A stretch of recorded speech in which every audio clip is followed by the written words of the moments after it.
was making about £8 an hour in London. I'd moved to Asia when I was 22, £2,000 in my pocket. Got to Vietnam and I had about £300 left, and I still had 6 weeks of my trip left. And then I kind of sacrificed that trip, and I sacrificed relationships. I sacrificed so much, and then I still wasn't succeeding. I just didn't give myself another choice. I went back to India, started making videos again.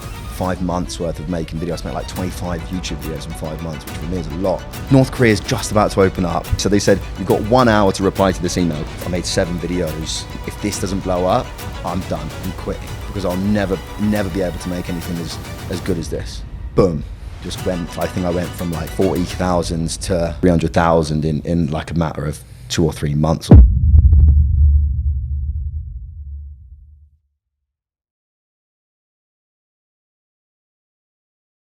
What's going on, guys? Before we get into this episode, I have an important message. Now, we don't normally do this, but I'm coming to you guys for a big favor.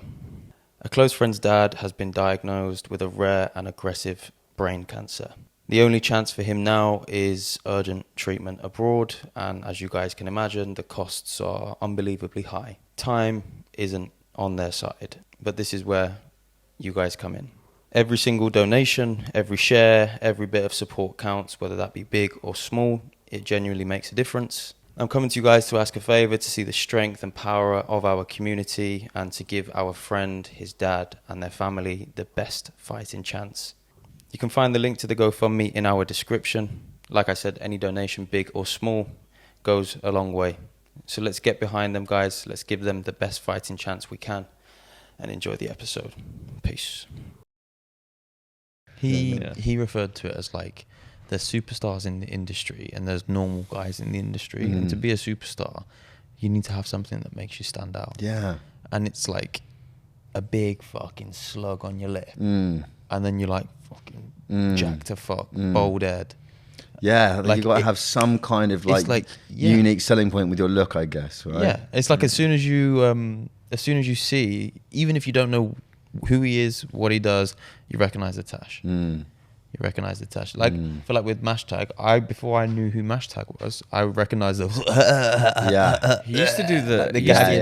I was like, oh, it's that guy. The burger reviews. That's how he started, wasn't it? Yeah, I don't know. I kind of got into him last year at some point. It was on TikTok. He used to just get he'd go like to any burger restaurant, go and grab a burger, sit on the floor. Yeah. Like he'd sit on the floor and unpackage it on the floor and sit and eat on the floor.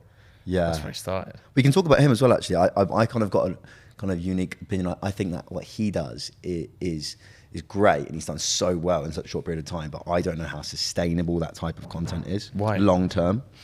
I think he's kind of backed into a thing of like getting blackout drunk in this place, getting blackout. Like, how many years can you do that for sustainably? Do you know what I mean?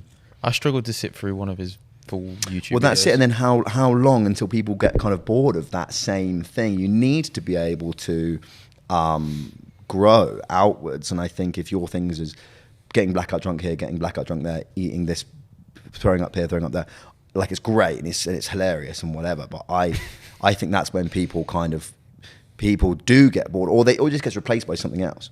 You need to be, what's the word I'm looking for? You need to be fucking just malleable to change. Do you know what I mean? You need to be able to grow and not niche down too much. Does that make sense? Well, we can talk about this. Yeah. How did you get invited to go into North Korea? Are we rolling? Yeah. Are we? Oh, fucking cool. Sorry. It's all right. How did I get invited? So from last year, I knew from kind of about last summer that they were thinking about opening up again, right? So they'd been closed for 5 years since before COVID, since 2020. North Korea had been completely closed from the outside world. I heard news from last summer that they were thinking about opening up again. Okay, and I knew, first of all, I really wanted to go there. Second of all, I knew that the first creator to get in and make content and get out, it would just go absolutely off, right? So you can only go to North Korea with a tour company. You cannot travel there independently. So I emailed about 10 or 15 different tour, basically every tour company that goes to North Korea. My boy was prospecting. Yeah, that's it, man. I was just like, right, I'm just gonna hammer these tour companies, and I just said, look, when it opens up, I want to be the first one. When it opens up, just all of them. And then probably around about what are we in now? June, probably. Where was I? Yeah, January. I got an email from 2 of them. Right, it's looking like it's going to happen at this point. It's looking like it's going to happen at this point. And they said, okay, cool, give us a deposit. So it turns out that only 2 companies were going there. They opened up a very limited way. They didn't open up the whole country. They only opened up one region. And these 2 tour companies opened up. They sent me an email saying, give us a deposit, and then when it opens up, you're in. And I was like, sweet. They said, we're looking at about 2 weeks from now, it'll be opened up. And I was like, right, sweet, it's done. Clear the calendar.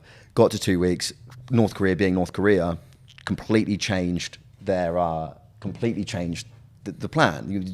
There's no reason behind it. They just go, no, we're not ready yet. No, we're not ready yet. They've been closed for 5 years, man. So I decided to go to Northeast India. I've got some friends that live up in a village in Northeast India. Gonna go make content with him. Travel 16 hours from Vietnam. Go from Vietnam to Kolkata to a place called Nagaland, and then it's a 5-hour journey through the jungle to my friend's village. Swear on my life, I got out of the taxi in his village, and I look at my emails. Yo guys, just quickly before we carry on with the rest of the episode, I just want to tell you about our agency, Get Money Social. We help creators, coaches, and consultants not only create and launch, but scale their online products. If you're interested in finding out how me, H, and the rest of our team can help you scale your online offer, just click the first link in the description, and we'll speak to you soon. I hope you enjoy the rest of the episode, and if you haven't already, please hit that subscribe button. Peace. And it says, you're going to North Korea in 2 days. Right? I'd gone, right, okay, I've got to think about this now. I hadn't even seen my friend yet. He was going to come pick me up.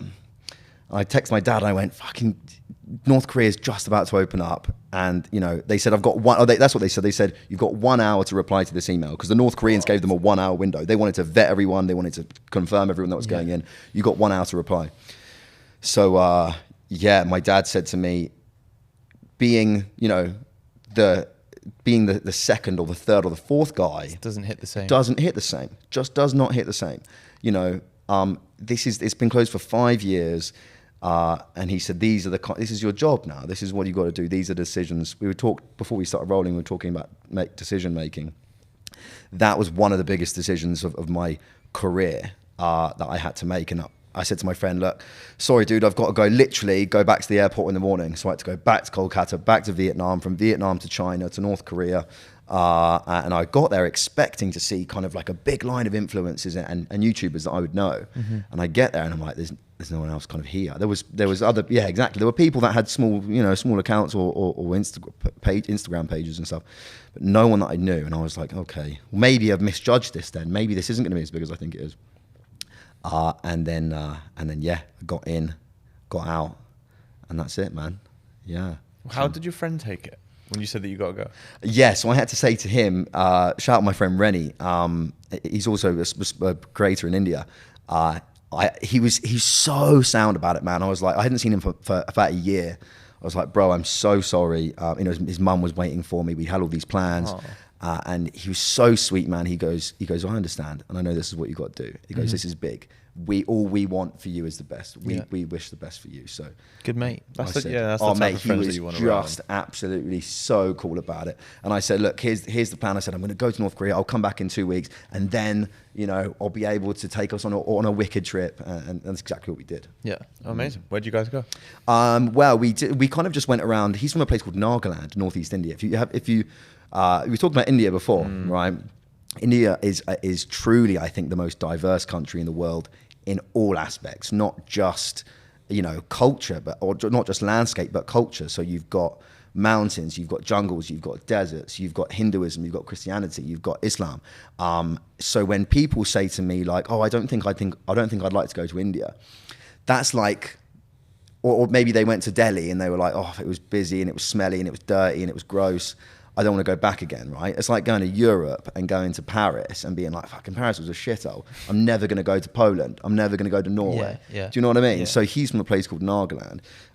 The people look more East Asian, right? So they don't look Indian. But yeah, it's a big jungle state and it's totally untouched in terms of Western tourism, bro. Western tourism. And that's how actually I started doing YouTube, was there. Crazy. That's how I started, yeah. What was the first video? So I was traveling India for the second time back in 2000 and when was it? I want to say 2000, end of 19, so it was just before COVID.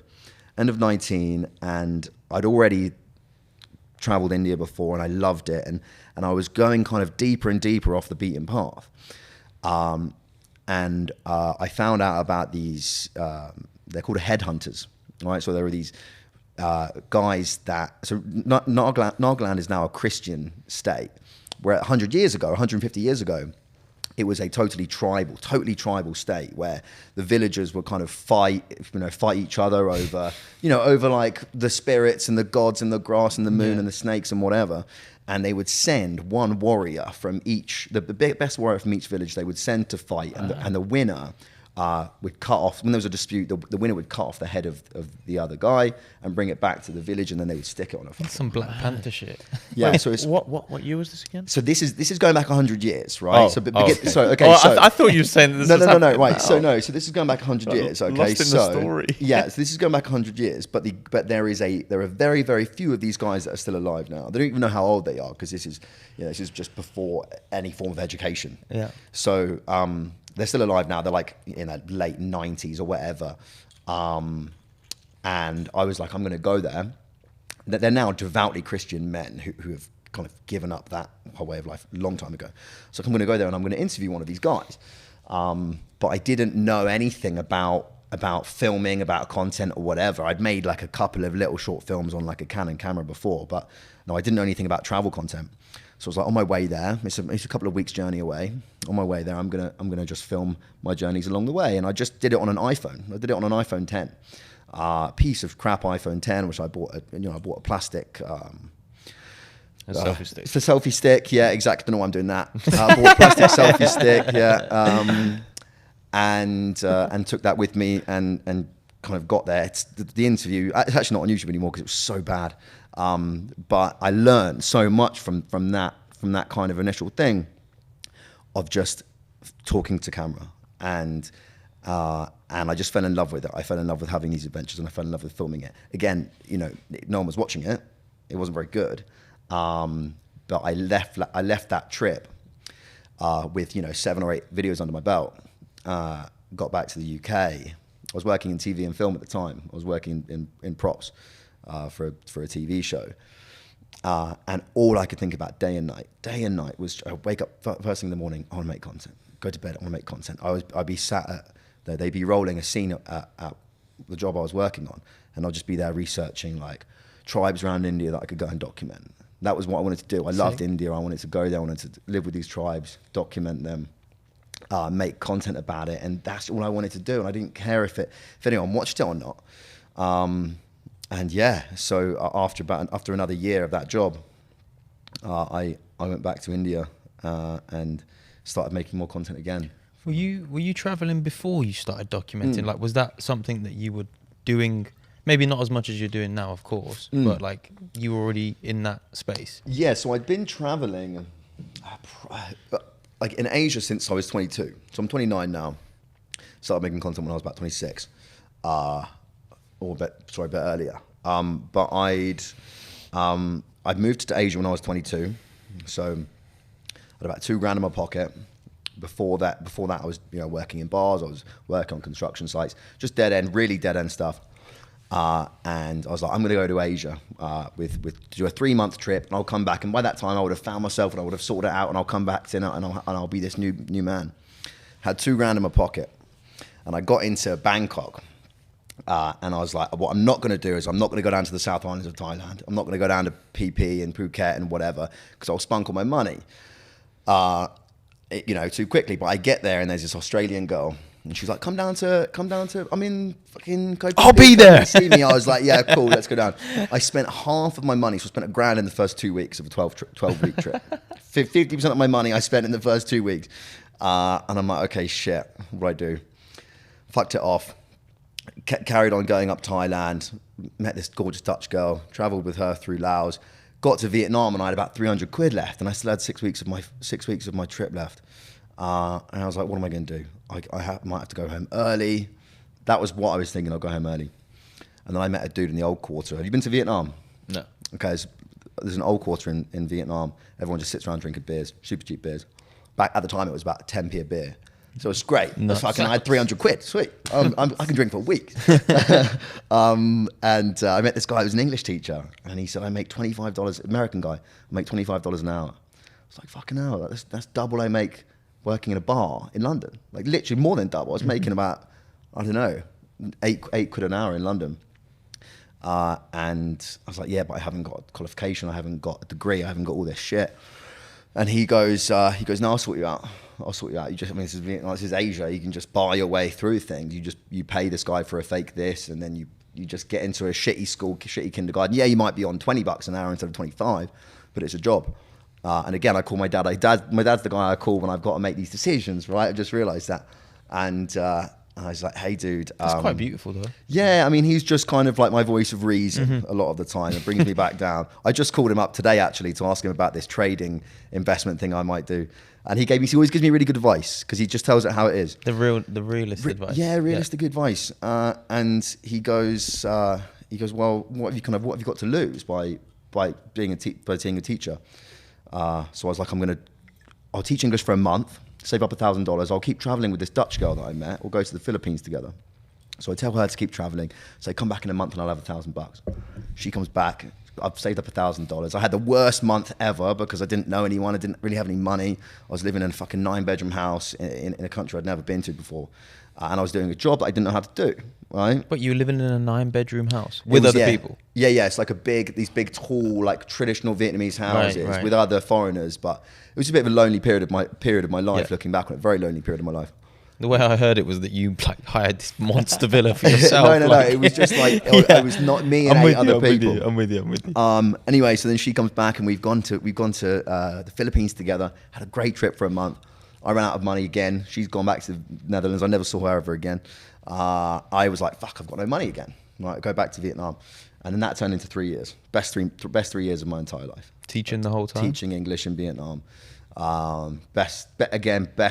The best decision I ever made in my life was not going back home and teaching English in Vietnam. The people that I met out there are the most important people in my life right now. And I cannot imagine what life would have looked like if I'd gone out to Asia with $1,000 more than I did.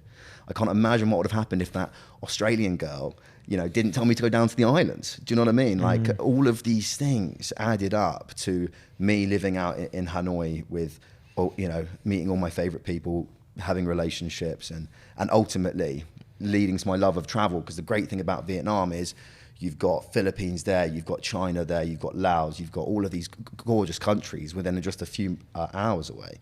So putting myself there was so much more than just it did so much more than just save me financially at the time, but it also just opened up my mind to the world. And that's when I started really traveling. And I've basically been doing that, been traveling like that for the past 8 years. Yeah. Crazy. That is insane. But when you started YouTube, it was around 2 years ago, like properly, wasn't it? Yeah, so properly. So I've been doing it, I was fiddling around with stuff in India, whatever, videos. Pause.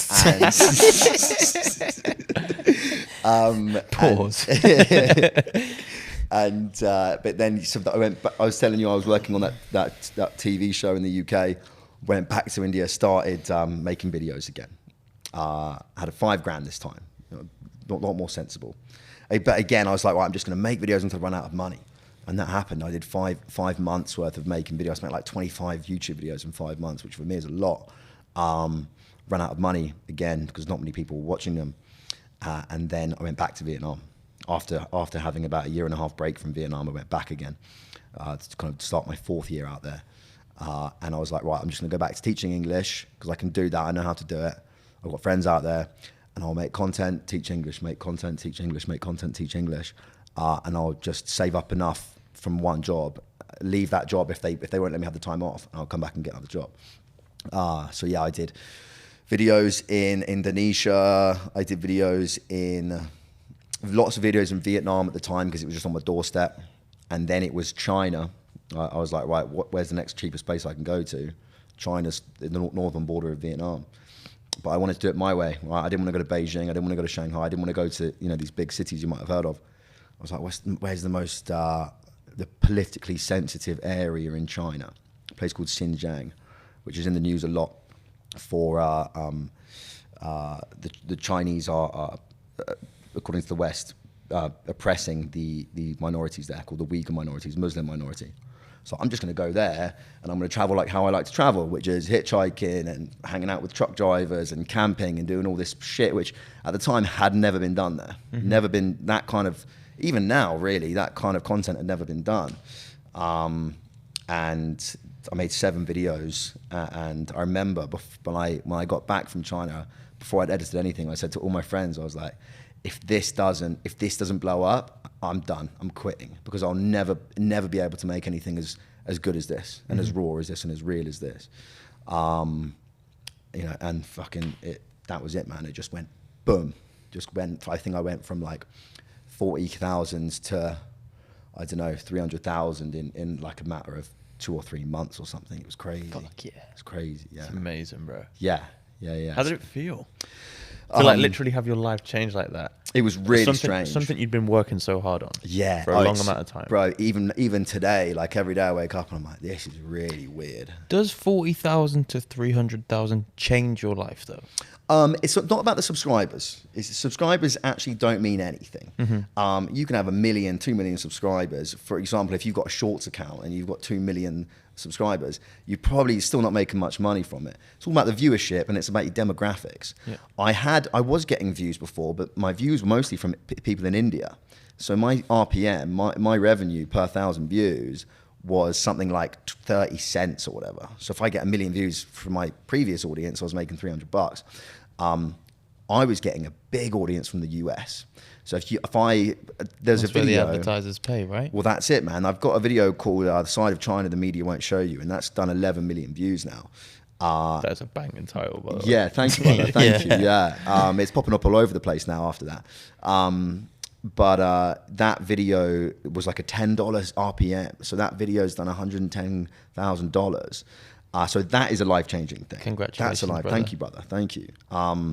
But I remember that the day it was really life-changing was I was in teaching a class, and it was the first day I made like $200 in a day. And I was like, hang on a minute, I've just driven up to the other side of Hanoi to make like $70 for the day, for like the morning. I was doing 3-hour stints, so it was like $70 to teach English in this school. I've just made $200. And again, I spoke to my parents and I was like, shall I just quit my fucking job? I was like, the hours that I could be spent, that I'm now using teaching, even though this job had done so much for me and saved me so many times, these 3 hours in the morning have now just become a lot more valuable than $70, even if I'm making less, because I can use those 3 hours to like research the next place I'm going to, read about new countries, edit videos. So yeah, it was when I quit my job. That was when it was like, boom. And that was only a month after I got back from China. So that's the real tangible life-changing shit, is when you can quit your job. And yeah, I haven't looked back since, man. And it changes in a lot of ways. You've got people reaching out, you're getting emails. I had this one guy reach out when I was probably doing about 100, 200,000 views on the first couple of China videos. He reached out early on and was like, hey man, I love your stuff, let's do a call. He was an investor. He calls me up and he's like, I want to give you 25 grand, right? And at the time I was like, holy shit, I've only ever had a couple grand at a time, 5 grand at a time, whatever. He's like, I'm going to give you 25 grand for 20% of your AdSense revenue for the next 2 years, I think it was, right? And I was like, fucking hell, 25 Steep grand. Deal. Well, yeah, I mean, I didn't really know what that meant at the time. Do you know what I mean? I was like, but all that meant for me was that means I can travel for a year on 25 grand and I can make a year's worth of content, because I didn't know how much I was going to end up making. And I didn't do it in the end. And I'm so glad I did, because I'd probably owe him about 100 grand by now if I did do that. Do you know what I mean? So yeah, again, that's the kind of things you have to really, your life goes from really kind of, not mundane isn't the right word, but your life goes from just kind of normal to be like, oh shit, I've got to start making decisions where I've got to turn down investors. I've got to now start replying to emails. I've got to think about what I'm saying and what I'm doing online and in public. You became a business, didn't you? You become a business, man. Yeah, you literally become a business. And it's something I'm still, maybe something that you boys could probably teach me actually. And we've already spoken about this. I'm still struggling with it because I don't really want to expand too big at the moment in terms of my team. I like being a one-man team. I love editing my videos. I've got a guy that does my brand deals for me, and I've got a girl that does my TikTok. She edits. She just clips the TikTok videos. But yeah, I'd love to have a chat with you boys at some point about where you think I can take the business aspect of it, because that's what you do. We'll do it, bro. I'm honoured that you. Yeah, man. I think you guys are wicked. And how old are you guys again? 24, 23. Bro, if I had a fucking half of the amount of like intuition that you boys have got when I was 23 or 24, bro, like, do you know what I mean? When I was 23, all I gave a fuck about was smoking and drinking and chatting up birds, and none of it worked. It worked out for you, mate, didn't it? Yeah, I know. But I wish I had a bit more kind of intuition. I actually wrote a script for a reel today about like my upbringing. Yeah. And like I said at the end of the reel, everybody just plays the cards that they're dealt, whether you're fortunate or you're not. And like me personally, well, both of us, we come from like quite fortunate backgrounds. Yeah. I mean, I'm sure that your upbringing was great as well, but like maybe the cards that you were dealt just led you to drinking. But it just depends how you play them. And you obviously played them pretty well. Yeah, man. I mean, I don't regret the kind of the way that I lived my life, because it did open up doors. Do you know what I mean? For example, if I hadn't been drinking beers with that guy in the old quarter in Vietnam, then I wouldn't have done that. If you didn't like chatting up birds, you wouldn't have gone down to the islands, and you wouldn't have gone to Vietnam. Exactly, man. Exactly. Everybody has their own path, bro. For sure. I don't regret any of it, and it's all worked out.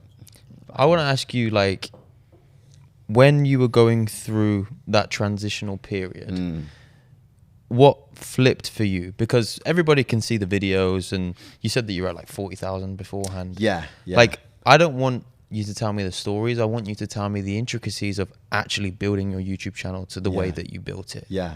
Were you creating videos that had an identity that were just like you? Were you looking at everybody else, what they were doing, doing it as well in your style, or going complete? Like, I want to know how have you built a YouTube channel with 750,000 people that think, I want to watch more of this, subscribe, and continue to watch? Yeah. I think it's a good question, because I think so many people look past the technicalities, and actually at the time, you've got to figure it all out as you go. You haven't got someone there to help you do this stuff. So for me, bro, when you become obsessed with something, you figure these things out, and I was totally and utterly obsessed with it. And I figured at the time, so I had an Indian audience, mostly, about 60-70%, and then some other kind of like Indonesia or whatever, which is great, and that helped me out a lot, but I wasn't making money. And they're also dead followers, right? Because you make a video in India and 100,000 Indian people watch it. That's great. You then go to Vietnam, and 99% of those Indian followers, they don't give a fuck, right? And that's what was happening to me. I had a decent following in India. I was going to Vietnam. I was going to Indonesia. I was going everywhere, and it was getting 1,000 or 2,000 views a video. And I was like, I've just dug myself I've backed myself into a corner here, where, because what the algorithm does is, the algorithm goes, well, this guy's core audience, right? He was getting 100,000 views when he was in India, and now he's getting 2,000 views in Vietnam. So this guy's core audience doesn't want to watch him. Therefore, it must not be good. Therefore, we're not going to push it out anymore. And I was doing that, and I was just getting super low views. And I was like, right, well, how do I get out of this? And I decided I was only going to market my videos towards a Western audience from this point. Even if I go back to India, I'm only going to market it towards a Western audience. And I was like, well, what goes down well in the West? The Vietnam War. So I'll do some stuff about the Vietnam War. I'll do some stuff like drunk hitchhiking around Indonesia was one of the things that I did. Probably click on it. Yeah, there you go. It was it was literally me getting pissed up with this guy and hitchhiking around Java. Whereas what a lot of people do is they'll be like, okay, I'm going to go to Indonesia and I'm going to focus on getting an Indonesian audience, and then I'm going to go to Indonesia, and then they kind of grow that way. I was like, I'd rather eat shit video after video after video after video and aim it at these Western audiences. Have an intentional audience. Have an intention, exactly. So I didn't grow for, about a year after I left India. Is this when you were like, if this video doesn't blow, I'm going to pack it in? Kind of, yeah. Exactly, yeah. And I was kind of done with it. I wasn't done with it, but like at that point I was like, well, I can't keep working and then spending every penny I've got on just making content, because I don't know. I probably would have kept going, but that was going to be mine. If it didn't, would you? Yeah, because you said you were obsessed. I know I was obsessed. I was obsessed, and I loved it. And I would have gone. Whatever happened, I would have gone into something with that world. Mm-hmm. So I would have kept going. But I think what it was when you think when you're like, I don't know if I can get any better than this, and it's still not working. Like, I know this is good. Mm-hmm. I know this is good content. I've fucking. Sneaking onto an unresolved part of the Great Wall of China and then sleeping on it overnight. You know what I mean? Like hitchhiking from one side of China to the other. Like it didn't exist. This kind of content literally didn't exist. Especially not in the kind of in this niche that I was in. So I was just like, well, if this isn't working, I don't know what's going to work, because I can't top this at the moment with my funds. Mm-hmm. So yeah, to be honest with you, dude, I don't think. That was just all it was. It was just, I'm just going to keep chipping away at this, and I'm going to make shit that I think is good. And my number one piece of advice for YouTubers, especially travel YouTubers, well, any creator, is just make shit that you think is cool. Make stuff that you're proud of, because in the beginning, no one's going to watch it. For the first year, 2 years, 3 years, whatever, no one's going to watch it. And if you make content that you think other people want to watch, that you don't particularly want to make, and then no one watches it, you've double fucked yourself. At least if you make something that you're proud of, that you think is cool, that you can look back on and think that was awesome, and if no one watches it, you've still won. You've still made something that you're proud of, that you can show to your friends and your family, and you've got a portfolio. So if you decide to work in the industry in another way, you can say, look what I've done. Mm-hmm. And I think that's where people go wrong. People just like chase the viewership. People just try, what's trending. Like I can go to India and I can make videos of a foreigner that tries this food and this food, and I know it's going to do well in India. But it was just like, I'm just going to make something that I think is cool, that I like, that wasn't being done. So I didn't really know if it was going to work or not. Mm-hmm. I don't know if someone wants to watch a guy hitchhike across, China with absolutely zero Chinese. So yeah, man. So I just made stuff that I thought was cool, and at least then it's more sustainable then as well. You can just keep doing it because you're winning every time. What was that part personally like for you? That period where you referred to it as eating shit. Like I can imagine like you're getting into your mid-20s, you're living literally across the world, away from your family. Yeah, you're trying to do this thing that. People were probably thinking, mate, why don't you just do you know what I mean? Like personally, what was that phase in your life before it clicked like? It was difficult, man, because I'd given up so much and I risked so much and I'd said so much to so many people. Like when I was in the UK and I was working on this TV show, I was making $4,000 a month working in this the TV industry, and I was saying to people and my family and my friends were like, I can do this. I know I can do this. I know I can do this. I know I can do this. And I go away and it's not happening. You know what I mean? It's not happening and it's not happening. So it's a feeling of the thing, I said eating shit. That's maybe a bit too harsh, because success I don't think is based on getting hundreds of thousands of views. Let's say eating shit within the industry then, in regards to the business. Yeah, exactly. Yeah. I mean, you feel defeated. Of course you do, because you're like, but I back myself into this corner of like, well, I don't want to go home with my tail between my legs. And I loved my old job. It was great. But I just gave myself another choice. So it was defeating, putting all this work, and you know, while my friends would be like, hey, we're going to go to Bali on a holiday. Do you want to come with us? And I was like, no, I've got to go and do a motorbike trip by myself and make this content, which I loved doing, but I would have loved to go to Bali with them. And then I kind of sacrificed that trip, and I sacrificed relationships. I sacrificed so much, and then I still wasn't succeeding, or I still wasn't living. It wasn't working out the way I wanted to work. I literally left a relationship in the UK. As I said, I'd left a well-paying job. I left time with my family. You know, my sister just had a baby. wasn't going to see her. So yeah, it was just this like, fuck, I've sacrificed so much. And when the thing about not failing, the thing about not doing well online is that you don't do well in front of the world. Does that make sense? Like people in no other industry do. Your loss isn't private. Yeah, exactly. In every other industry, you can just say like, well, yeah, it's going fine, but people can see what you're doing, and it's tough. It's really tough. Well, there's that Hormozy quote, and he says, you have to like work so hard that it's unreasonable that you don't succeed. Yeah. And from what you've told me here, yeah, that's basically what you did. Well, that's it, man. I think I just became so like. Man, you manifest it, right? There's that. I think not that it's anywhere on the same level, but I think one of the most inspirational things. Have you seen that the video of Conor McGregor? And it's after the fight with Jose Aldo, and the one of the press says, "You told us a week ago that Aldo would do exactly this, and he would step back, and then that's how you would knock him out." He was also hitting the same combination in the change rooms before. Did you see that? Yeah, exactly, boom. right? Yeah. And then he goes, word for word, that's exactly what happened, and that's exactly what you said would happen. How'd you do that? And he just goes, when you see something in your head, and you have the courage to speak it out into the world, it will happen to you. And it was kind of like that, man. Like I just didn't give myself another choice. I was like, this is going to work. I could see it. I could see it, man. I could literally see it. I was like, I'd look at all these other creators that were doing 500,000 views or 200, 300, or 500,000 subscribers. And I look at them and I'd be like, I can do that, and I know I can do it better than them. I know I can.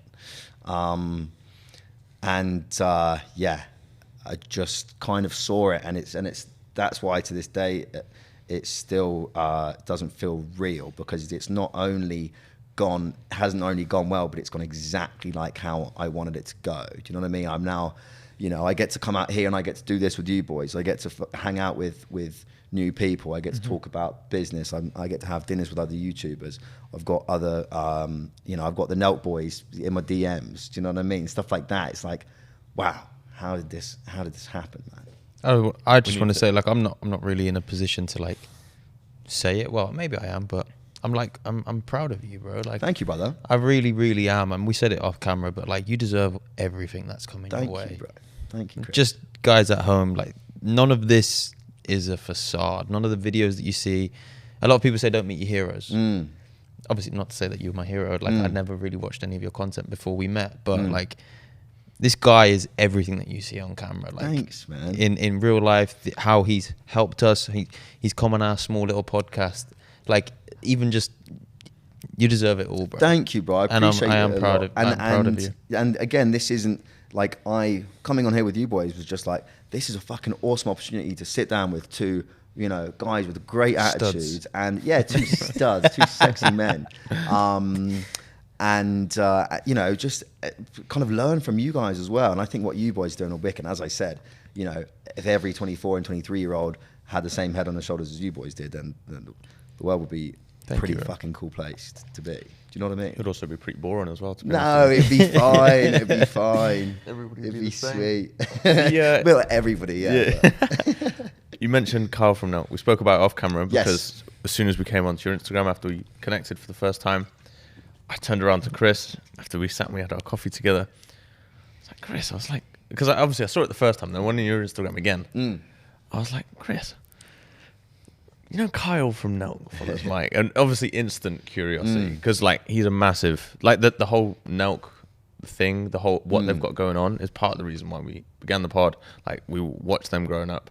How did that happen? YouTube, like why we began creating content. We wouldn't have known how to shoot and edit and have a business Yeah. if we weren't motivated by what them guys So I'll do. tell you how it happened, and actually I would love to get your boys' opinion on this. So, sorry, did North Korea, that kind of blew up. It's going mad viral, and then I get an Instagram DM from the official Nelk Instagram. It wasn't actually from Kyle. It was Kyle on the Nelk.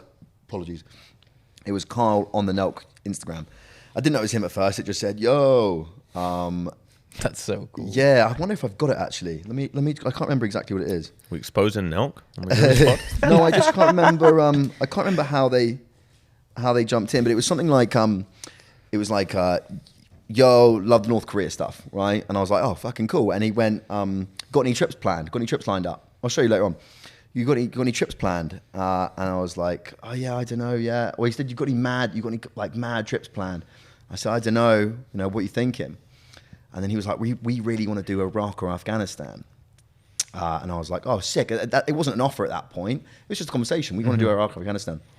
And then kind of, I was like, yeah, fucking sweet, man. Was like, well, give me a shout, like, whatever, if you hit me up any time. And then he did a couple of weeks later. He was like, yo, it literally said, I think I've got him on WhatsApp now, Kyle. So he just goes, yo. Why don't we FaceTime him? Mate, so what time is it in America? Not a clue. Oh, it's probably something Early hours crazy. in Miami. Yeah, maybe we'll send him a selfie later on. He'll like that. Tell him to Who, sub. who the fuck are those two? in the background? Great hair though. Yeah. So he just goes, he goes, yo, do you want to run Iraq with us? Would you want to take us there? So the video would be like, Mike, okay, takes. I don't know if that's how they would market it, but it'd be me taking them to Iraq, and it would be like. They've done it before with a guy called Forrest Gallant. Yeah, I love in the Forrest Amazon. Gallant. Yeah, exactly. Yeah, so it's kind of like, not that I'm an expert at all of Iraq and shit, but it would be like a travel guy takes them somewhere like Iraq, a guy that kind of, because I'd been to Iraq and to Syria, some kind of dangerous places, takes us to Iraq. And I was like, at first I was like, boom, this is crazy, right? Like to be in an Nelk video, they run like 8 to 10 million views. Did you watch them before they reached out? Yeah, so I hadn't watched a lot of their YouTube. It's kind of hard to miss them, bro. They're Yeah, big. but I've been following them for years, since the early prank days. I've been following. I think Carl's awesome, and I used to watch their YouTube back in the day, but I kind of personally maybe grew out of a little bit. Maybe I wasn't in that demographic anymore. Yeah. But I used to be a big fan. So it was kind of nostalgic for me. I was like, fucking hell. Do you know what I mean? Anyway, so he's like, yeah, cool. Come to Iraq. We'll do Iraq. We'll meet you out there. Da da da. I'm like, yeah, sweet. And then I thought about it more, right? And this is where I need your advice. It's a bit late now, but they are. You jumping up on the zins? Let's have a zinny. Sorry, bro. Thank you, bro. You're very welcome. H. Oh, that was a used one. No, I'm joking. So anyway, sorry, I'm fucking digressing like crazy. Nelk and I have very, very different public kind of morals or ways of doing things. I know that you always haven't seen a lot of my YouTube stuff before. My kind of not brand, image, and me personally, it's all about being super respectful, going into a country, living with them, learning about them, and just being a fucking super nice, really nice to all these people. Now, the Nelk Boys are super nice, but their brand is built on kind of pranking and being a little bit controversial, maybe, or the word disrespectful isn't right because they're not disrespectful. Carl's a really great guy, but they have fun and they mess around and they've got to get good content out of it. So they go to India and they lock one of the boys in a tiger cage. Yeah. That was quite funny. Yeah, it was funny. It was hilarious. It's fucking brilliant. I think what they do is absolutely brilliant and it's genius. just not and you. They've built, exactly, it's not me. Yeah. We're just very different. We've got totally different kind of different demographics as well, and just different ways of looking at things. So at the time, and also I had this Bali trip planned, and I'd been traveling since fucking January, basically I haven't stopped since North Korea. And I was like, dude, I'm the fattest I've ever been. I'm the unhealthiest I've ever been. I'm chain smoking. I'm drinking a lot. I was like, I need 2 months to sort my fucking life out, to quit drinking and to get into shape again. And quit smoking. Do you know what I mean? Yeah, I go through cycles. We can talk about fitness at some point as well, maybe off camera, because I'd love to get your boys' opinion on that. Anyway, I just, at the time I was like, fuck, I don't know if I can do a rock. Do you know what I mean? Like, I don't know if it would go down well with my audience, because my audience are definitely not really, majority, they're not Nelk viewers. And it would wouldn't make sense. Like, why? The only reason I'd really gone an Nelk video is for the exposure.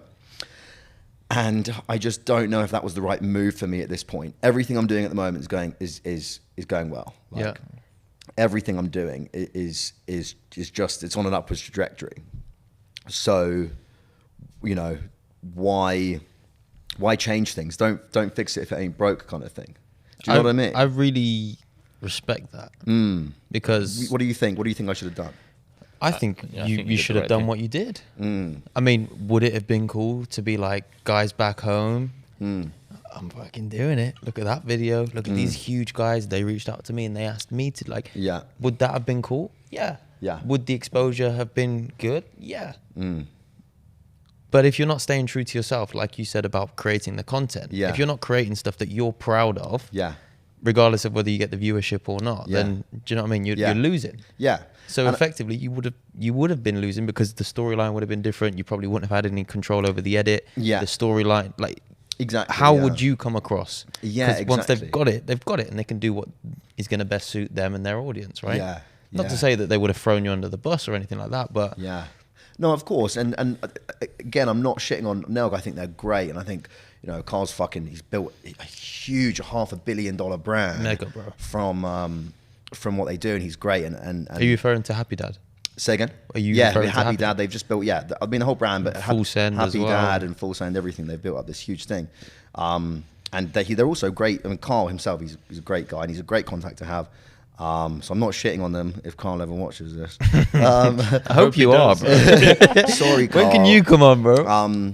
But yeah, also, just as I said, that this was my time to kind of like lock in and sort myself out, and going to Iraq would have just messed up all my plans. These zins are strong, dude. Sorry, bro. Yeah, that's okay. They're not zins. What are they? They're velos. Let's do a plug. They're from the UK. Are they? Okay, Yeah. no, they're strong. You need to take a 5-minute break. Work that stuff No, out. I'm sweet. Can I put this in the thing? I don't know if I want to put your slobby one back in. Maybe just put it on the side, bro. It'll be all right. We'll clean it up after, I thought when you put it in, I was like, maybe I should have pre-warned him a little bit. Like, I've been smoking cigarettes a long time, so the nicotine, I don't know why they find them so strong. Was it stingy or like? They are a bit strong. Sometimes just they like hit me a bit fucking funny. nice little nicotine buzz going on now.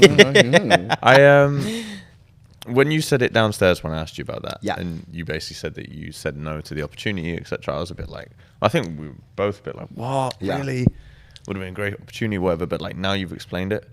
I think we both think, obviously, that you did the right thing, man. I don't, like, if it wouldn't have been you and you would have, I don't know whether you would have felt uncomfortable or not, or like, even after things went out, maybe you would have felt uncomfortable. You would have felt that it wasn't your authentic self. 1,000,000% you did the right thing. Yeah, man. Again, I don't want to make sure I don't want to like. I'd love to build a working relationship with them at some point if I can, and hang out with them. But at this point in my career, I didn't think it was the best decision, the best career move to make. And saying no is powerful, bro. Exactly. I think that saying no, just like I said no to that investor at the beginning, saying no, sometimes you've got these opportunities, and saying no can be just as powerful as saying yes to something. So my advice to anyone that finds himself in similar positions coming up is just, really think about these decisions, and as I said, saying no is super powerful. What was that transition like? So obviously your account grew, and I imagine you're getting a lot of attention from a lot of people. A lot of guys want to not say use you, but like kind of get a bit, you know, because you're on the climb. And the creator industry, I feel like is very, if somebody's doing something good and they're on the up, people want to get it, you know? Yeah. What was that transition like from I'm posting videos, I'm only getting views in India, to boom, I've smashed the US market. My videos are doing tens of millions. Well, tens of millions? Yeah. I've done 50 million views, I think, in the Fuck, past. bro. 50 million. And it's all long form as well, man. Fuck, which is it's not an easy thing. But how was the transition for you dealing from, okay, nobody really knew who I was, to now a lot of people want a piece of the cake? What was that transition like for you? Yeah, it's weird. Your social media, like your inbox changes, and you're getting your emails. You're just getting floods of emails. It's great because you get a lot of like fans. I say fans. I don't like the word fans, but like supporters reaching out. And you always want to give great advice to all of them, but you just can't. You can't help out everyone in that sense. But yeah, in terms of a business perspective, you're reminded of the fact that like actually at the end of the day, most people just see you as a way of either making money or getting themselves up. A lot more phone calls with Dad, I'd imagine. Yeah, phone calls with Dad. Actually, phone calls with him when I get big offers and stuff in. But yeah, it's strange because you see your value go up in real time. You're like, hang on a minute, no one wanted to speak to me. You know, I was reaching out to brands before and no one was replying, and now like I've got so many to try and to deal with, and so you're just kind of, it's a bit of a bleak reminder of like how you are just another part of someone else's business at this point. I've got a really great guy that does my brand deals. We used to work for Night. You know who Night Media are? You heard of Night Media? No. So Night Media was started by a guy called Reed Ducksher, and 5 years ago he got on Mr. Beast when he was just 5-6 years ago when he was just kind of coming up. And him and Mr. Beast, he did all Mr. Beast's brand deals. You know, for the past, they only just stopped working together last year. And those guys reached out to me when I had about 300,000. And they were like, hey, you know, we love what you're doing. We want a piece of this pie, essentially. Do you know what I mean? And it's great because you build these great working relationships. But if it all went tits up tomorrow, if I fucking went down to 1,000 views a video tomorrow, would all of these people want to answer the phone to me? Yeah. You know, probably not. As I said, my agent at the moment, brand deals guy, Matt Doyle, his name is, fucking awesome. And we got a great relationship. But yeah, it's strange, bro, because you do realize that you're just another, maybe a commodity. Commodity is not the right word, but you're an opportunity for just another cog in their machine, right? Yeah, exactly. Yeah, and it's great, and you've got to make the most of it. But I'm still now super careful about what I say yes to. Like, I don't really like doing brand deals. I try to do, as I said, I've only done 2, and I could, if I wanted to, put them on every video, but I want to make my content like authentic and relatable. And again, I might ask your boys' advice on this. My whole image is built around, you know, a guy that had, the reason I was hitchhiking is because I had no money, right? Mm-hmm. The reason I was camping in the middle of fucking nowhere is because I had no money.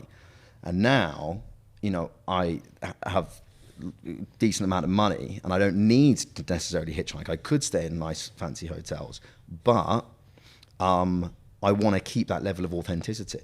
So how do you do that?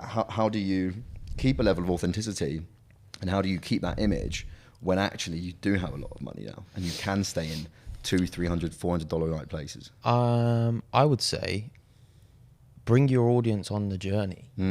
Like, you were hitchhiking, you were kind of living at a pretty basic level, right? That's on the videos. But the beautiful thing about being able to stay in a £300-400 a night hotel or whatever is because your audience helped you to get there. So share that experience with them. You can still be authentic, because when you walk into a £400 a night hotel room, you walk in and you go, fuck me, this place is cool. Yeah. Show them that. Yeah. You can still be authentic. Like, I mean, you can only tell me, like, I can't tell you how you feel when you enter into these amazing places, but it's like, I wouldn't be here without you guys, man. And like, I want to show you guys, and I'm forever grateful to you guys for like allowing this to be my life. I gave this my all, and it's only now starting to work because you guys press on my videos. Yeah. And I want to experience this stuff with you, and I want you guys to see this, to be inspired by this, and to share these experiences with me as much as humanly possible, because I wouldn't be here without you. It's still authentic. Yeah, and I think that's such a great point, and I think that's why I think it's so important to stay humble. Number one, it could all come crashing down tomorrow. And number two, that when I see creators get big and then they kind of develop a bit of arrogance, the people that are watching you, they're the reason why you're here. So, you know, for example, when a young guy that has just started YouTube wants some advice, I'll be like, yeah, bro, let's go for dinner and we'll sit down and we'll talk about it. I mean, we saw it firsthand, bro. Yeah, it happened the other day, you know. And same when I actually get so many DMs, and it's usually like not just about content creation, but traveling. And I'll still try and reply to as many as I can, because I'm like, holy fuck, man, these are the people that have allowed me to build this dream. Yeah. So I want to, obviously you can't, if you're going to reply to every single DM, you're going to spend hours of your day in your DMs. But that's something I'm still working on, and still and I've said, like, I've just got to maintain that level of being humble and not developing too much of an attitude. You know what I can say in regards to the Nelk Boys, because I think they've done it really, really nicely. How they do stay in these nice places. They've got amazing like houses and cars, and they do have a lot of giving back, but they're still them. Yes. They're just them at a different stage. Yeah.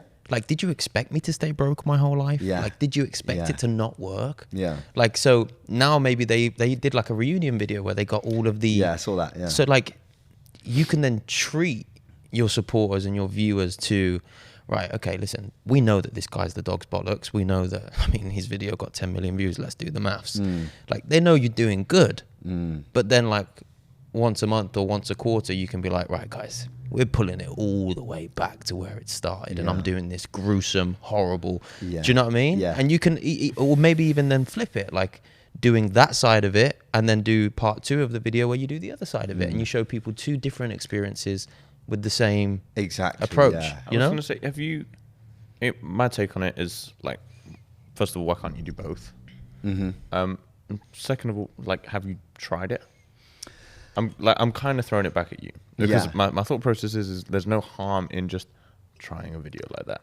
Yeah. Like, what's the worst thing that happens? I don't think everybody's going to hate you for it. No, of course, no one's going to hate me for it. And you're right, it would be real. Because don't get me wrong, like I just did a trip in China. Well, I just hitchhiked I didn't hitchhike the whole way, but I just did Pakistan to Vietnam overland. Took me about 4 weeks.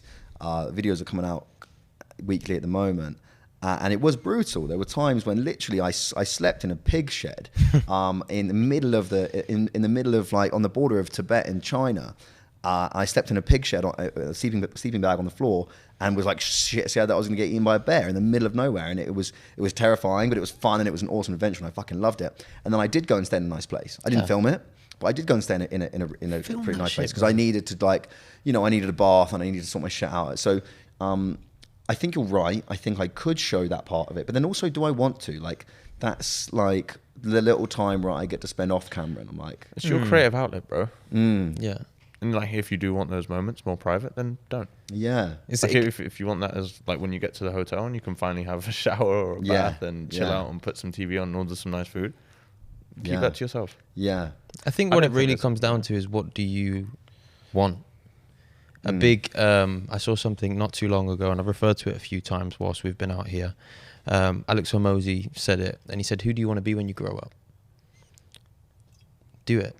Like, do that. You should work towards that. Yeah. So if in 5 years' time you see yourself being the hiker YouTuber and this guy, then keep doing that. Yeah. But if you want to be a guy that kind of moves up through the ranks and shows the journey, and maybe creates a brand that's slightly more upper class or whatever, like, do that. It's about adapting, right? Yeah, like, who do you want to be, and reverse engineer from there what that person would do. Yeah. I do think that one comment that I will say, and I don't want this to sway your decision, because I think it's probably better just to try it. Yeah. If you're thinking about it. But I do, like, now I've sat and, like, we're speaking about it, I do think it's maybe a bit more entertaining watch you suffer in a pig shed. Of course. 100%. Rather than... And that's the real, like, I think, like, I never used to be able to afford staying in a nice place. And when I do stay in a nice place, I'm like, this is nice. But it's not that fun, you know what I mean? I'm just alone in bloody wherever, like... It's when you've got someone to share it with, maybe it's a bit more fun. But the fun times when I'm sleeping in pig sheds, the fun times when I'm sleeping I slept in a Chinese truck driver's truck with him last year, like, literally. That's funny. Yeah, he had like a bunk bed situation. Well, that's so what funny. stories are you going to have if you go to the hotel room and you just go for a nice night's sleep? Yeah. Yeah, exactly. And I think it's about, like, as I said, adapting. And I think the most authentic thing you can do is just grow. Like, it happens a lot, let's say in music, for example. You look at the Chili Peppers, right? Late 90s, early 2000s, everyone fucking loved what they were doing. They were just the biggest thing since sliced bread. they still make music now, but you know, can you name me one Red Hot Chili Peppers song that came out in the last 5 years? It's not. I'm not saying that, but what they've done is they've grown and they've stayed true to, you know, they've changed their sound as they've grown up, as they've evolved, and that's super important. And I truly think that we're living in an age of content now where authenticity, especially in the travel scene, is the most. Is going to be the next biggest thing. Like that. I think it already is.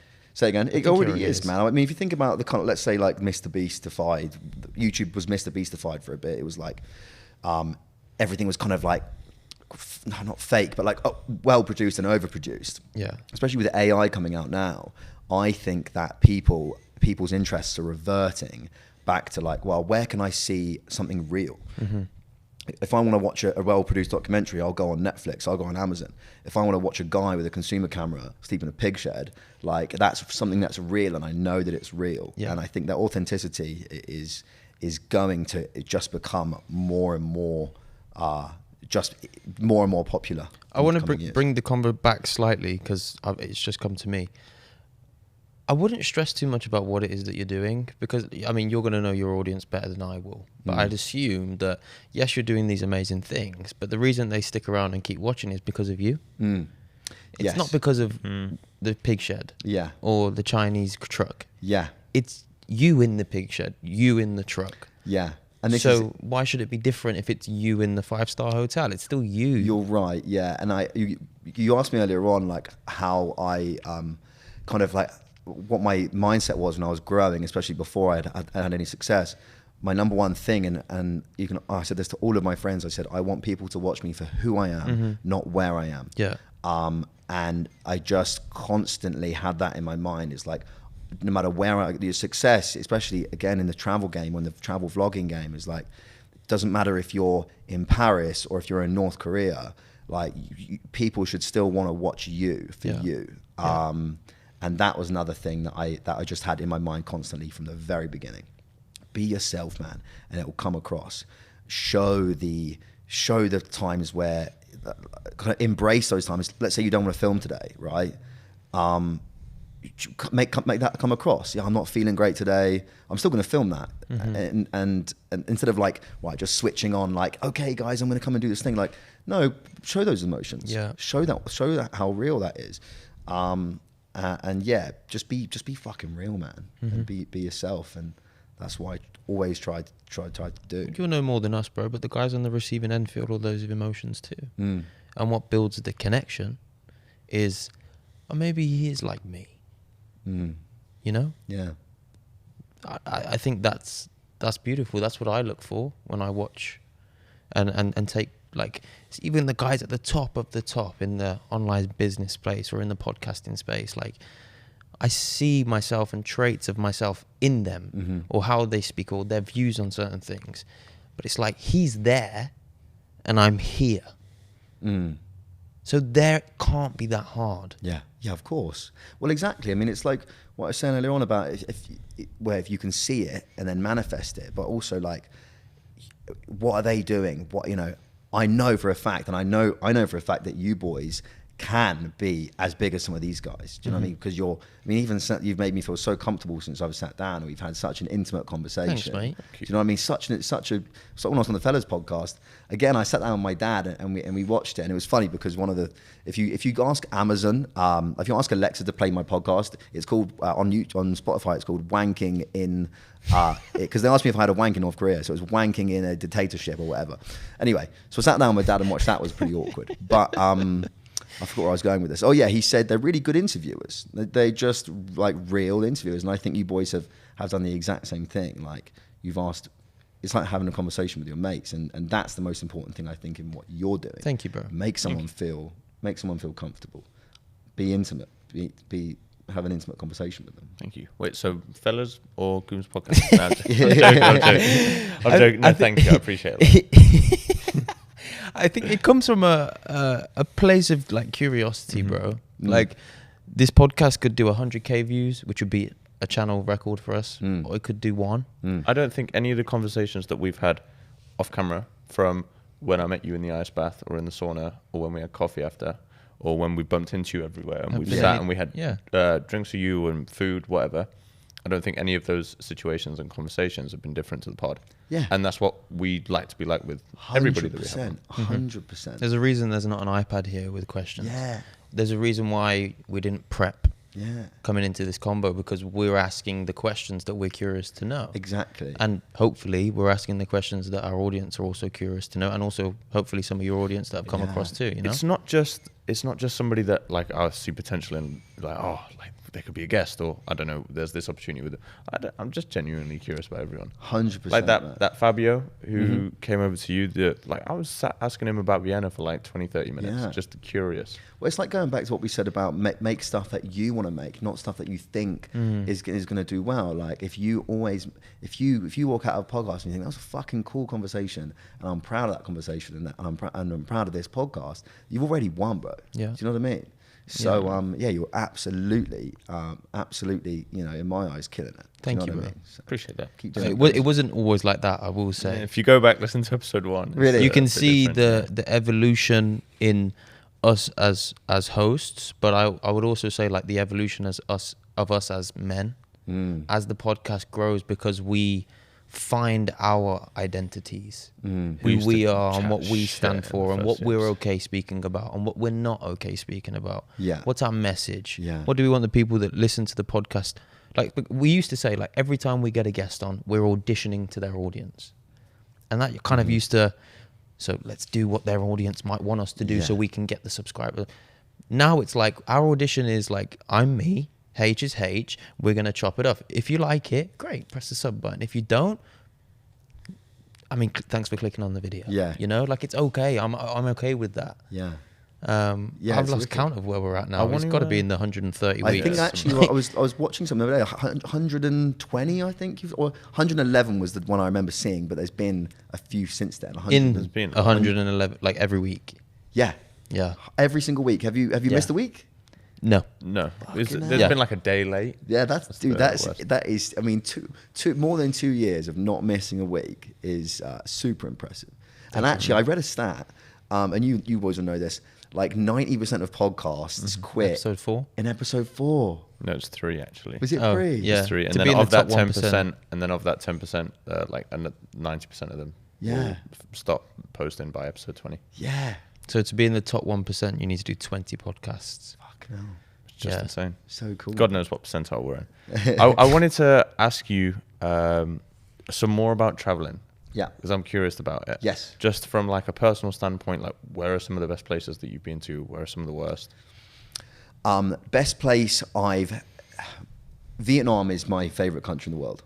I think, well, for me, just because of the opportunities that it gave me when I didn't really have anything. The culture's brilliant. The food's great. The people are real. Like they're not fake. You know, you'll go to some places and like everyone's here is so friendly. Is it real or not? Vietnamese will be, you know, a prick to you, but it kind of gives it that charm, that authenticity. It's like they're not faking. They're not faking this. You know what I mean? They're just being real. So yeah, Vietnam, India, of course. We already talked about the diversity. I absolutely fucking love it, and I'm a big advocate for India.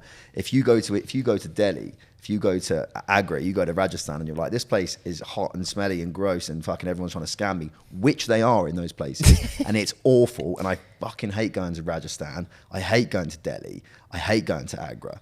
You're a 3-hour flight or a 2-hour flight away from the Himalayas, where it's Tibetan culture. And you've got, the food's different, the people are different, the climate's different, the Maybe when we go different. to India, we'll shout you and you can show us Oh, around. 100%, bro, 100%. You go down south to Kerala, where, you know, the culture and the religion's different, and it's more laid back. If you want a beach holiday, you've got Goa. If you want to explore the deserts, you can go and do that. I want to, like one thing before coming here, I didn't know how conscious you had to be about like what you eat. Well, I say that, but we haven't been that conscious, I don't think. What about like when you go to places like India and stuff? What with the food? Yeah, food. Obviously, I know you can't have the ice and stuff. Yeah, I tend to kind of just eat what I want and what I see. Like at the beginning, I was literally, some of the street food there is so unhygienic, dude. And I'm sure you've seen these videos of these guys. That isn't everywhere, by the way. That's just like the very worst. When you see these videos of this guy like slopping shit into a fucking thing and then It makes me want to throw up. Okay, yeah, but that is, now remember, that's the absolute worst it can be. Do you know what I mean? It's not everywhere. Because negativity sells, right? That's the viral video. Yeah, exactly. And and you know the thing about India is that, and sorry to go off topic, or to tangent, but there is almost like this trend at the moment of like India's gross and smelly and fucking delete India is literally a thing that's trending. Delete, which is so fucked up.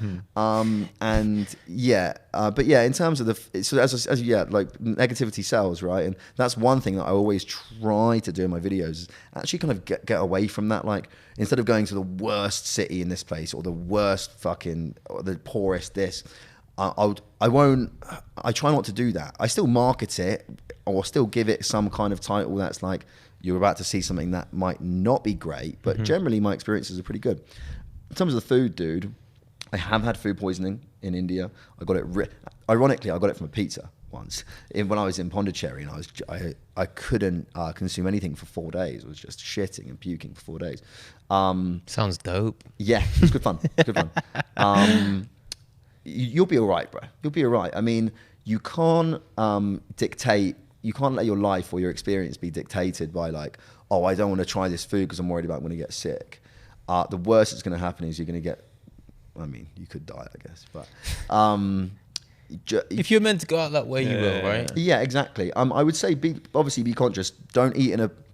Okay, my number one piece of advice for eating in India: eat at the place that's full, that all the locals eat at, because you know it's going to be all right. If you see a place that's fucking empty, even if it looks nice, like there could be a place that's empty that looks nice that you never see anyone in, or a place next to it that looks really dirty but it's full of people. Eat at that place, 100%. Just eat. Get recommendations from people. Generally, someone's like, "Oh yeah, there's a guy that sells really good fucking curry on the streets over there. Go to that guy." Bali's great because you've got, you know, Western food and super clean food if you want it. But yeah, the Indonesian food's also banging, so it's just harder to keep track of if you're as fit as you boys are. Fucking hell, Jesus! Sitting here with two models right now. Fucking hell. I mean, yeah, like the fitness. How do you guys stay so consistent with your? You got pretty consistent with your nutrition and you're working out? I can put my hands up and I'm not on the same level as H. We'll have a beer or we'll have a burger. Yeah. More so than he will. Just got good genes. I might not look, bro. I'm still in the gym 5 times a week, like every week. Yeah. But yeah, H is a fucking stallion. Like, yeah. I mean, I've said it to him before, but like, he inspires me to stay as fit as I am, or to try to stay as fit as I am. And you know what's great as well is that I don't think, you know, both of you, you're both great, but like H, you're in ridiculously good shape, and you obviously go to the gym and eat well. You haven't let that get into your ego at all. Mm-hmm. I think when guys get in really good shape or whatever, they can kind of let that become a part of their ego. No, you're still like. That's my G. Yeah, you're still you haven't got an ego about you at all. You're super curious, and I've just been sucking your guys' dicks this entire podcast. Sorry, the glaze is real. I think no, really, you are. I'm gonna come. Sorry, you haven't got an ego at all, which is great. Sorry, go ahead, Chris. No, I said I'm gonna come. Right, shake, turn the camera off. Fucking hell. In terms of like that stuff, I don't know. I've just I did used to have an ego, by the way. That was what my video, the script was on about today. Yeah. No, yesterday I did a video about that. But that went as paradigm shifting things going on in my life. That was like, oh, nothing really matters. I don't think your ego was around your physique though. It was other stuff. Yeah, fairs. But when I just had like an interest in fitness from like 13, and I was just like, oh, this is pretty cool. So I just started going in the gym. Fuck yeah. And I got bored of that. Yeah. Like just going to the gym. So I started just doing other things. I just like doing it, to be honest with you. Yeah, wicked. More than anything. So, wow, I say that. Before and like during, it's pretty tough, but like you can't beat that feeling after killing like a good workout. Oh, bro, yeah. I mean, I've had such a, like, I'm a kind of like an all or nothing guy, right? I can go. Last year I got really into CrossFit, so I was doing CrossFit for about 5 months.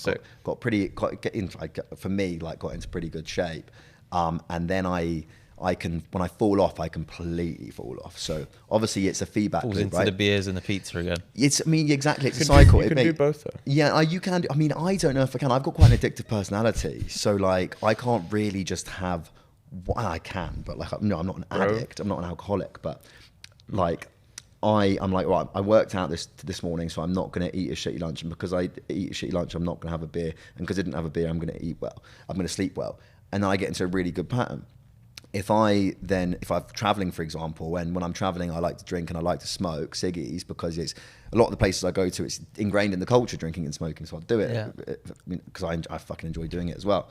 But then I get out of that cycle and I almost, because I had a beer last night, I'm going to wake up late. And because I woke up late, I'm going to get a McDonald's. And because I got a McDonald's, I'm going to go for another beer tonight. So I just, I'm this past couple of weeks, I've only been here for 2 weeks, week and a half. I'm in such a good mindset, dude. I'm in such a good mindset. I heard you speak on a podcast, one of the podcasts you did, Chris, about how Bali is, it's great, but it kind of keeps you on one level. Like it's very relaxed, and you can go to the gym. Yeah. And you can kind of eat well, but does it really drive you much more than that, like Dubai did when you said that? Yeah. Dubai. And I think for me, that's because when I'm not here, or this is the first time I've been here, but when I am traveling, it's so like I'm so driven. Miles an hour, yeah. I'm so driven, and it's so 100 miles an hour, and I'm constantly thinking about da da da da da. It's nice to be in somewhere I'm like, right, I've got a gym an arm's distance. I've got a place I can go for dinner. Da, da, da, da. So for me, this is the perfect environment to come and in between trips and sort myself out. So yeah, we'll definitely have another workout. Well, not another. We'll definitely have a workout together at some point if you're keen. Well, we're going soon, so we're going to need to going? squeeze it in. We're torn between. Oh, actually, you know what? Monday You'd probably be and, able to give us a good, honest answer. Yeah, go on, hit me. So on our way back, we stop off in Singapore. Yeah. So when we flew and we like looked out the window and we were like, oh, Singapore looks quite cool. We were kind of toying around with the idea of why don't we book a one-way from Bali to Singapore for like our last 3 days, experience Singapore, tick it off the bucket list, go around, do the touristy stuff, and then just board our flight from Singapore to Dubai. But now we're kind of like coming up to the end of our trip and we don't really want to leave Bali, but we also kind of want to go and see Singapore. Have you done Singapore? I've never done, but Right. but I can give you some good advice. Please. When you look back in 6 months from now, right? What are you going to remember? Are you going to remember we your went last 3 days Singapore, in Bali, or are you going to remember visiting a new country with your best mate, experiencing a new culture, a little bit more food, and different, different places. Yeah, So you've been in. How long you been here for? 4 weeks? 5 weeks? Well, It'll be 6 weeks, right? What's another 3 days? Is just another 3 days of you can go to the gym a bit more, and you could do another podcast, whatever. I would 100% go to Singapore. It's about making memories, right? If you have a trip, let's say I listened to someone talk the other day. I could go to Spain and I could sit on the beach for a week or stay in a hotel for a week or a resort. And then in a couple of years from now, I'll completely forget that holiday. I'll be like, what did we even do? But if I go to Spain and I go, right, we went hiking that day and we did this cool thing that day and this cool thing that day, I'll look back and I'll go, oh, fuck, remember that cool holiday that we did this, and this. So it's about making memories, I think. Sold. Yeah. I would honestly, trust me, you will not regret That it. was a great perspective to look at it as. Cool. Thank you for opening our eyes up to that, bro. You might regret not going, but you definitely won't regret going. Does that make sense? Yeah. I think that's valid. It's probably it's a great point. The thing is, it's like we're just like Bali's just been so fucking good to us, man. It's always going to be here. That's what. You come back, but man. I would also argue like it's gonna change. We're on like a bit of a roll, and like this roll and this momentum of us being here might not be here when we come back. Singapore is always going to be there. You're right. You are right. So it's like that's what we're kind of. I want to stay here for another fucking like few months, man. Yeah, I mean, why can't you? I guess you both got relationships back It's home. not that we can't. I've got a wedding in Greece. I mean, we threw the idea around like I could go and come back, but pretty fucking cool, wouldn't it? That'd be cool. That'd be a memory. Yeah, story to tell the grandkids. But I don't know. I think maybe let's go back. Let's figure our shit out and like worst case scenario, bro, we go back and we come back in 3 weeks. Come back to September for a month. We come back in 3 weeks, like, why not? Mate, go home, tie up some shit, see your partners. Yeah. You both got girlfriends, which is mental. Yeah. I don't know why. I actually just organised, my girlfriend wasn't going to come, but I've booked for her to come to Athens with me now because I wouldn't have seen her for like 10 weeks. Yeah. So I am looking forward to going back and seeing her, seeing the family, of course. But yeah, man. Yeah, like I said, like we're on a bit of a roll, and it's kind of upsetting that we're gonna break it, because I feel like we're on the brink of so many cool new things that being here for another 4 weeks might have just helped us to kind of get it over the edge. Yeah, but when we were in Singapore, you're talking about 3 days, right? Yeah, of course. Yeah. We're talking about just going home in general. Yeah, right? going home. Oh, yeah, of course. Yeah, I mean, you've built like kind of like a sub network. Yeah, 100%. Bro, the amount of people that I've fucking met, like now, like I'm going around, I'm driving around on a fucking scooter, and I'm pulling up next to people. Yeah. How are you? What's your so like? My way of networking and finding new people to meet used to be, as you can give me some advice again, used to be I'd go to a bar or a club and you can meet people so easily when you've got the social lubrication of alcohol, right? How do you meet people? Well, we had a guest on the podcast and he said, your vibe is your tribe. Mm-hmm. And your vibe attracts your tribe. Your vibe attracts your tribe. And I just found like it was day 2, obviously day 1 I went to a gym, like spoke to a few people, no one that I exchanged details with or anything, I don't think. But then on day 2 I woke up and I went to a run club and like I met a bunch of fucking people that I was interested in. And then like going to the gyms and like going to run clubs and going to the healthy places to eat and like doing all of that type of stuff, like just snowball effect, like getting added to group chats, invited to big workouts, and like met some of the fucking coolest people that are into stuff that I'm into. I mean, we played football this morning with 22 creators / entrepreneurs. All people that have just dropped everything, moved to Bali, and they're just trying. It's fucking fun, man. Yeah. It's funny because before I came out here, a lot of people were like, "You're gonna fucking hate Bali, right?" That's what they said to me. Really? I mean, I think it's just because of maybe like it's not like a lack of culture, because if you want to, you can go and see. I've only been in this area, to be fair, and the airport area. So I've been here a week. But I think people just assumed that I'd rather be out living in a bloody, tent in a desert somewhere full time. Then like people think, they're like, hang on a minute, what are you doing in Bali? But no, I fucking love it. I think it's wicked. And I think it's a place that can be have a great influence on you. To answer your question, bro, like you said, how do you meet people? Yes, like literally, how do you meet people? Just don't be scared of no. Yeah. Like don't be scared of somebody like rejecting you. I don't think you're gonna go over to someone and be like, "Hey, bro, like, hey, bro, what happened? Like, what are you doing?" Yeah, and they're gonna be like, "Oh, fucking go." You just away. Have to happen organically. It's just a confidence thing, and it's like forcing yourself to do it. Yeah, it's funny. It's funny because like when I travel, like I've built like an entire channel off of literally. Walking up to people and talking to them. Does the camera give you like a different new confidence? Maybe. I mean, even before I started I've always been pretty confident. I think what it is that like this isn't the environment that I'm not used to being in. I'm not like all these people are in such good shape. Yeah. All of these people are fucking. They're just not. It's not like a big area of my people. Yeah. When I'm traveling and pre-content, I was in hostels and stuff. I can go and walk up to someone because I'm just another traveler. Here, I'm like, well, I don't really fucking, if I go to the running club, I'm gonna be the fattest guy at the running club. But bro, you're not just another traveler though. Like, you are a creative. You are a storyteller. Yeah. You have experiences and stories around all of the world that most people don't. Like. Bro, like you have so much value to provide to like we were just ripping an ice bath, bro, and I wanted to find out about you, so I asked you where you're from and shit. Yeah, man. Do you know what I would have like if I never met you through H and the conversation that you guys had? There's no harm in just coming in with a compliment. Yeah. If I said to you, mate, that's a fucking great tash. You're probably gonna say, thanks, pal. What's your name? Yeah, exactly. Yeah. No one's really gonna be like, yeah. Fuck you, like, why are you looking at my tash? And if they are, it's not really somebody you would have wanted to meet anyway. Yeah, exactly. So I would say always go in with a compliment that you mean, that is genuine, and then the intrigue would come from the other person if it's there. Have you seen this guy on Instagram that I think he wears Meta glasses, and he goes around and he just has like, it's like super social confidence, like no social anxiety. Is he the Deliveroo driver? It's not the Deliveroo driver. No, he walks around and I think it might be him. He just goes, "Morning, madam. How you doing? Oh, that's a nice dress." Yeah. Oh, he walks in and out of Asda and shit. People's days get brightened up so much. Yeah. And it's like, it might be a bit weird or uncomfortable to like watch or be a part of, but actually, like, if you do that, like 99% of the time, you're going to get a positive reaction. I actually really try to do that, and it stems back from a pretty sad story, to be honest. a guy that I looked up to and was like a bigger brother for me at school always. He was like 3 or 4 years older than me, but he always gave me the time of day, and he was like the cool guy in his year and I was like the cool guy in my year, and he'd always give me love. He died on a motorbike accident in COVID, and for the first few days, like, people were like saying very nice things and like all of this kind of stuff, and then some weeks went by and then rumors started to go around. He was doing this, he did that, he did this.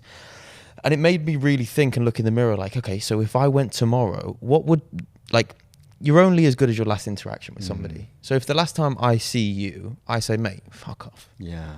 That's what you're going to remember me by. And I was like, if I went tomorrow, how many people would have a positive thing to say about their last interaction with me? So I consciously started saying hello to everybody and asking them how their day was. I would go into Tesco's and be like, hey, Chris, you okay? You coming? Like, and I'd just form a relationship with people that I would never really conversate with before, just because, not maybe like an ego, but it's like, I don't really care about your day. Yeah. You know, like, my shit is more important. Yeah. But like, I've consciously made an effort to do more of that. Even in the coffee shop here, hi, what's your name? I high five the staff. Every time I walk into open house, hello, Chris, how many people? High five. How are you? Yeah. And like, their faces light up, and then I get like a joy and a fulfillment from that as well. And then they might go on, and then their next interaction, you put them in a good mood, and then they're going to spread. It's about spreading, like, literally. I know it sounds like a cliche, but putting positivity and kindness into the world. Put out the energy that you want to receive. Do you struggle with speaking, like, well, connecting with people, and you ask that? But you asked us that, like, how do we like meet people and stuff? Like, do you struggle with that? Not really. I mean, like, historically, no. Like, I've always been a pretty confident guy. I mean, here, I haven't really, other than you guys and the other creators that I already knew, like, I'm not really meeting new people, because the environment that I usually meet people in will be like in a bar, and I'm not really going to bars because I'm not really drinking at the moment. So, like, I don't know. I'm just... Yeah, maybe I'm feeling less confident at the moment. Just go down and try some new events. Like, we went to, so it was like a 9 a.m. like coffee rave. Cool. Yeah, a sober rave. It was like, I didn't connect with anybody there. Yeah. It was like super like hippie and spiritual. Mad experience though. And, like, Still a cool thing to do. Yeah, it was a crazy experience. I wanted to tell the grandkids. I went to a coffee rave at 9 a.m. Yeah, you know, very cool. But like, just, I don't know, just find things to do. Just go to one. I love doing that. Just to be fair, go to a bar. Don't and have a 0% Bing Tang. I don't know if that's what you're on, like, because then you'll meet some other guys that are like maybe a little bit more out there, and the hours that they're awake are like 3 until 3 as opposed to 6 until 8 or whatever, you know. Yeah. Depends who you want to meet, doesn't it? Yeah, exactly, mate. Yeah. I haven't spoken to a single girl since I've been here, which is... Well, can't help you in that department, mate. Sorry, wish I could. Yeah, sure, yeah. We're coming up to the end of our little slot. I mean, I feel like we could just sit down and chop it up forever. Yeah, but before we do go, I want to ask you, it's something that we ask a lot of our guests, to anybody that is aspiring to be a creator, anybody that's wanting to chase their dream, anybody that is kind of not really where they want to be yet. What would be your words of advice from your own experiences to that person? Stay true to yourself. Make shit that you want to make. I've already said it on this.